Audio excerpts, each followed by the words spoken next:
থেকে এখানে পুলিশ কর্মকর্তারাও আছে যারা আমাদের গুলি করেছে, আমি গুলি খেয়েছি, তাদের দ্বারাই তারা এখনও এই জায়গার নিরাপত্তা দিচ্ছে। আমি পার্সোনালি বলতে চাই তাদের প্রতি আমার আস্থা নাই কারো থাকলেও। ছাত্র জনতা যারা মাঠে ছিলাম তারা এখনও জানি যে আওয়ামী লীগের যারা দূষররা এখনও বিভিন্ন মন্ত্রণালয়ে আছে।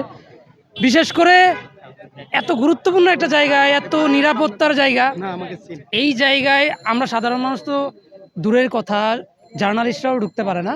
সেই জায়গায় আগুন লাগলো এমন কয়েকটা কক্ষে যেখানে কিনা আমার আসিফ ভাই আছে, নাহিদ ভাই আছে, যারা কিনা দুর্নীতির একটা আখড়াকে উদ্ঘাটন করতে যাচ্ছে। সেই জায়গাটায় পরিকল্পিতভাবে আগুন না লাগলে এইভাবে হুট করে কেউ হুট করে আগুন লাগবে, এটা কেমন একটা অদ্ভুত একটা ঘটনা। যাই হোক, আমরা যারা শুরু থেকেই আন্দোলনে ছিলাম, আমি নিজেও একজন আহত, আমাদের মনে হয় যে এটা পরিকল্পিত একটা ঘটনা। 3টা জায়গায় স্পেসিফিক্যালি একসাথে আগুন লাগার মানে হচ্ছে কোনো একটা ব্যক্তি বা একাধিক ব্যক্তির সমন্বয়ে এই ঘটনাটা ঘটে।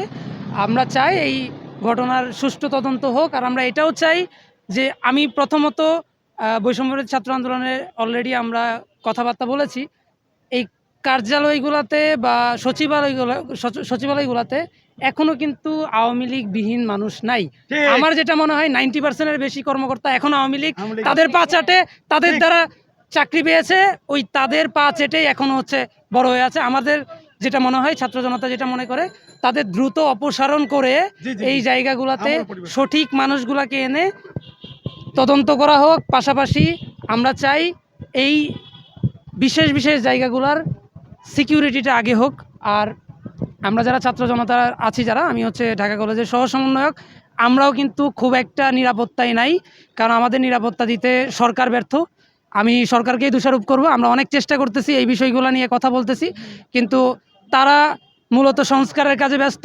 3টা দাবি আমি আজকে এখান থেকে জানাতে চাই। সাধারণ শিক্ষার্থীদের নিরাপত্তা দিক, সাধারণ শিক্ষার্থীরা যাতে সুন্দরভাবে জীবনযাপন করতে পারে সেই নিরাপত্তাটা দিক এক। আর দ্বিতীয়ত হচ্ছে গুরুত্বপূর্ণ জায়গাগুলোর নিরাপত্তা।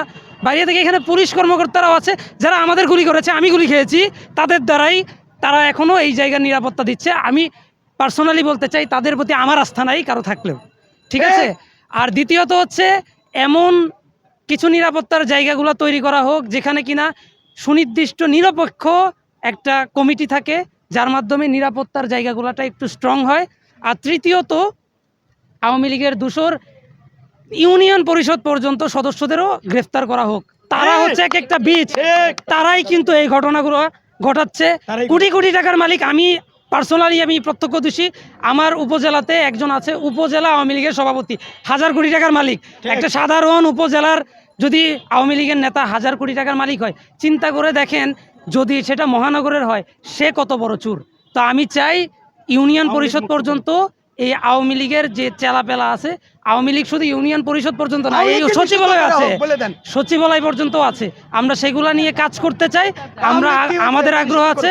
আমরা চাই সাধারণ শিক্ষার্থীরা চাই, সাধারণ জনতারা চায় তাদের সাথে মিলিতভাবে এই সুন্দর দেশটা করতে। আমরা চাই না অনিরাপত্তায় থাকতে। ধন্যবাদ।